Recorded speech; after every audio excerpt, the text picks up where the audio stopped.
coming at a very intense time for our countries and for the world. I want to begin by thanking Foreign Minister Kamikawa for the very warm hospitality here in Tokyo, and to her and Prime Minister Kishida for Japan's leadership during this historic year for the G7. The G7 has strengthened its role as the steering committee of the world's advanced democracies, demonstrating unprecedented unity of purpose and unity of action on the issues that are defining the 21st century. And at another moment of intense challenge for the free world, our security and our values, G7 unity is stronger and more important than ever.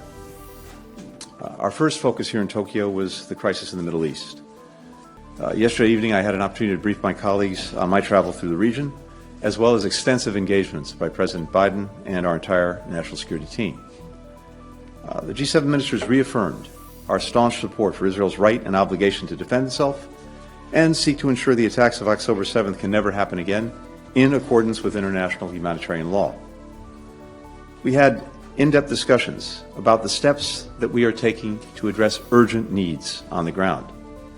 We all agreed that humanitarian pauses would advance key objectives: to protect Palestinian civilians, to increase the sustained flow of humanitarian assistance, to allow our citizens and foreign nationals to exit, and to facilitate the release of hostages. I briefed my colleagues about my conversations with Israeli leaders on pauses and on concrete steps to minimize harm to Palestinian civilians in Gaza and to stop extremist violence in the West Bank. Israel has repeatedly told us that there is no going back to October 6th, before the barbaric attacks by Hamas. We fully agree. As we work with Israel to ensure this, we also are working in the region to deter broader threats to our partners and to our friends. As the President has said, to anyone seeking to take advantage of the crisis in Gaza and spread conflict to other theaters, don't. All of us want to end this conflict as soon as possible, and meanwhile, to minimize civilian suffering. But as I discussed with my G7 colleagues, those calling for an immediate ceasefire have an obligation to explain how to address the unacceptable result it would likely bring about. Hamas left in place with more than 200 hostages, with the capacity and stated intent to repeat October 7th again and again and again. Ultimately, the only way to ensure that this crisis never happens again is to begin setting the conditions for durable peace and security, and to frame our diplomatic efforts now with that in mind. The United States believes key elements should include no forcible displacement of Palestinians from Gaza. Not now, not after the war. No use of Gaza as a platform for terrorism or other violent attacks.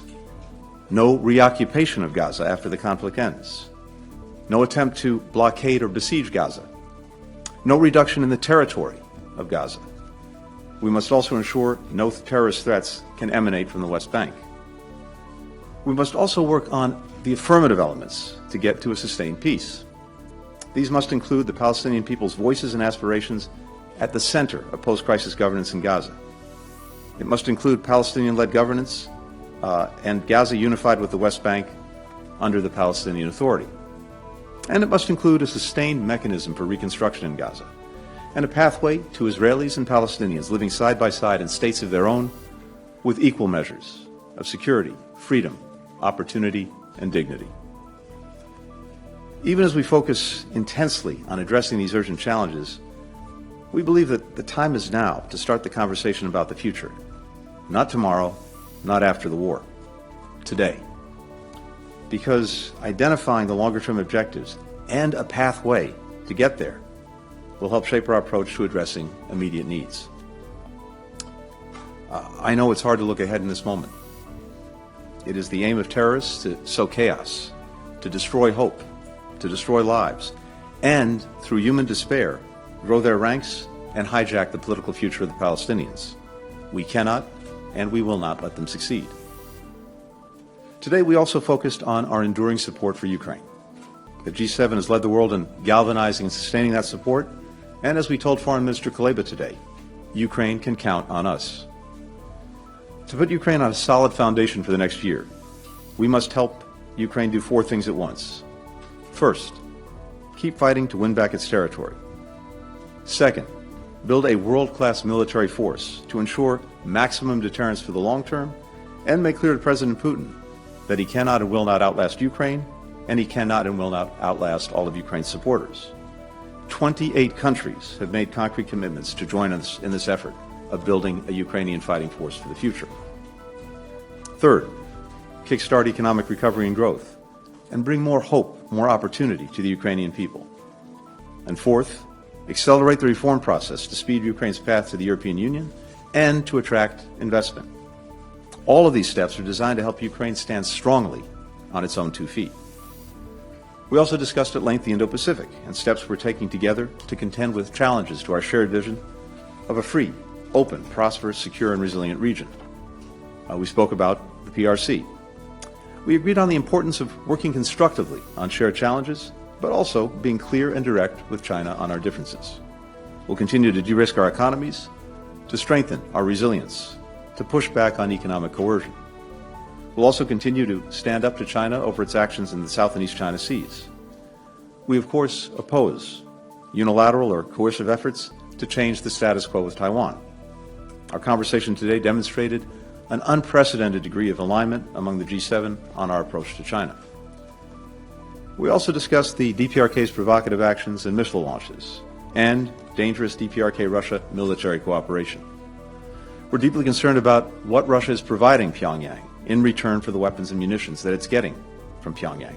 We'll continue to push for the full implementation of all relevant UN Security Council resolutions and commitments to uphold the global nonproliferation order. A major theme throughout our meetings was how we can leverage our full economic, political, and development strength to deepen ties with developing countries and deliver for people around the world. Through the Partnership for Global Infrastructure and Investment, we're mobilizing $600 billion in high-quality, transparent infrastructure projects worldwide by 2027. We're unlocking hundreds of billions in new lending capacity for the World Bank, the International Monetary Fund, for things like climate resilience, public health, and other key priorities. We're also working to shape a more inclusive international system, supporting reform of the UN Security Council, making the international financial system more responsive to the needs of low and middle-income countries, bringing more voices to the table here at the G7, as, for example, with today's meeting with Central Asian partners. Later today, I'll travel to the Republic of Korea and then on to India, two of our most important partners in the Indo-Pacific. Even as we're engaged intensively on the urgent challenges of this moment, the United States remains focused on advancing the interests of the American people in every part of the world on issues that matter in their lives. At this inflection point in the struggle to protect the international order, we are standing strong for our vision of a more free, secure, open, and prosperous world. And we do not stand alone. We've built extraordinary coalitions with allies and partners who carry their share of the burden.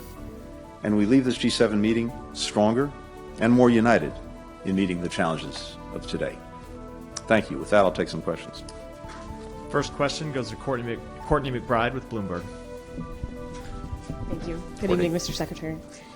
Israeli Prime Minister Netanyahu said that his government would maintain security control of Gaza for, quote, an indefinite period, end quote. How do you reconcile those comments to previous statements by both the U.S. and Israeli governments opposing a reoccupation of Gaza?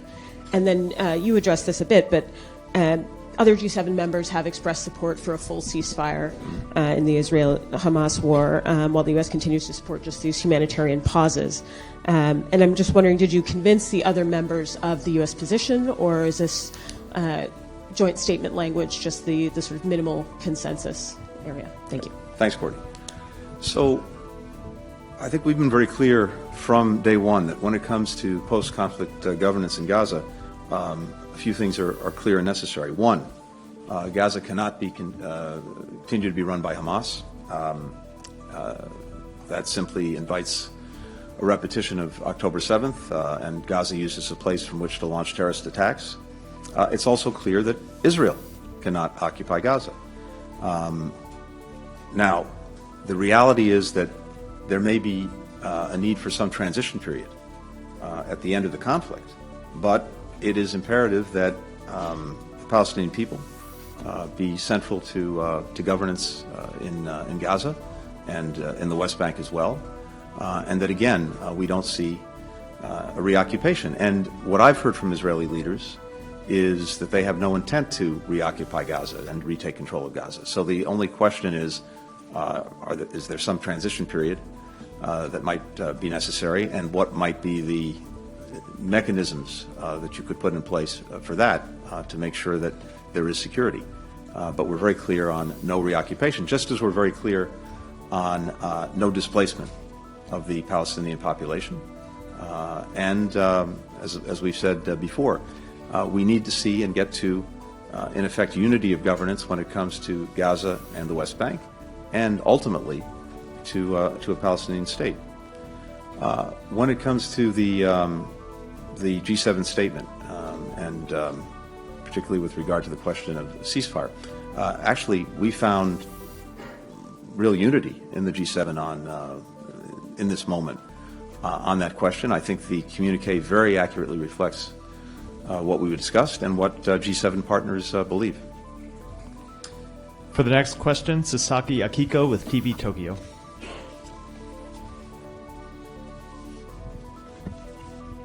Thank you for this opportunity, and thank you for coming to Japan. So, you met with Prime Minister Kishida yesterday, and what role could Japan play in the conflict in the Middle East? And what is the expectation of Japan in this conflict? And also, can a ceasefire agreement be reached between Israel and Gaza? And also, what do you think is the final goal of this conflict? Good. Thank you.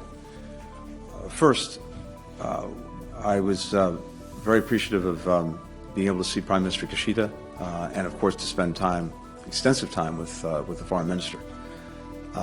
And I can tell you, first, we very much appreciate Japan's engagement in helping to deal with the conflict between Israel and Hamas and the situation in Gaza. I very much welcome the Foreign Minister's trip to the region, which was important, as well as her unequivocal condemnation of terror, the call for the release of hostages, and the announcement by Japan of $75 million in humanitarian assistance. We had a very productive discussion with the Foreign Minister and I about important, vital issues like what needs to be done to minimize civilian casualties, to increase the flow even more of humanitarian assistance into Gaza, and to prevent the spread of the conflict to other places. And I think the United States and Japan are very clearly aligned on what needs to be done and what we're working to do together. As I said earlier, in terms of the future, I think there are a few very basic things that everyone would want to achieve. One is that there can't be a return to the situation, the status quo before October 7th, where Gaza can be used as a platform to launch the most horrific terrorist attacks that anyone can imagine. And at the same time, it's vitally important that Palestinian aspirations for governing themselves, for being the ones to decide their own futures are realized. And so we have to work to both of those things at the same time, and that's what we're trying to do. For the next question, Nike Ching with VOA. Good afternoon, Mr. Secretary. How is lunch? Do you enjoy the Fukushima seafood? We did, yes. We had excellent seafood here, and I can tell you, not just lunch, I think last night as well, and I commend it to everyone. But I have more questions. Oh, I thought that was it. I thought, but... Regarding U.S. President Joe Biden's planned meeting with the Chinese President Xi Jinping next week, is the United States heading towards a substantial change in its relationship with the People's Republic of China? Will the U.S. serve Fukushima seafood during APEC? And separately, if I may, do you have anything on starting talks on a reliable arrangement with the Chinese government to prevent artificial intelligence involvement in the decision-making for nuclear command and control, as suggested by some China observers, including Henry Kissinger? Thank you. So, thank you. First, much as I'd like to, I really can't speak to the menu at APEC. It is well above my pay grade. So stay tuned. We'll see. First, I should say this. We are planning for a constructive meeting between the leaders. We're still working on those plans. I think both sides have acknowledged the importance of leader-level channels in managing the relationship. And we both agree that we have an obligation, the United States and China, to responsibly manage the relationship. And that really, in many ways, starts and finishes with leader-level engagement. So we've been working toward this meeting since my trip to Beijing this past summer. There are a number of areas and issues upon which we hope to make progress, as well as continuing to manage the places where we have real differences. As you know, Foreign Minister Wang Yi was just in Washington. We had detailed, constructive conversations, both about areas of potential cooperation, but also about the places where we have real disagreements. And I think we were able to speak very clearly, very candidly with each other, and that too is very important when it comes to the discussions that our leaders have. So beyond that, I can't get into the specific issues that they would discuss in any such meeting. I can say as a general principle for us that when it comes to artificial intelligence, that we believe that artificial intelligence should not be in the loop or making the decisions about how and when a nuclear weapon is used. That very much reflects our strongly held view and our policy. But as to what the leaders would discuss, I'm not in a place where I can talk about that now. We're still working on the meeting and working on the agenda for any meeting. Thanks. And the final question goes to Fujigami Takayuki with Yomiuri.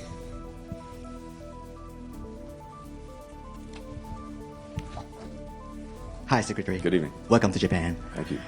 Since the Hamas attack on Israel, the U.S. has been required to respond on three fronts. As you mentioned, the Indo-Pacific, Ukraine, and the Middle East. So you are traveling around the world to respond to these issues. Frankly, how tough is it? And even in the midst of all these, please tell us again how important it is for U.S. to focus on Indo-Pacific. Well, first of all, thank you for reminding me where I am. No, in all seriousness, I have to tell you that I always welcome any opportunity to come to Japan. It's almost no matter the situation.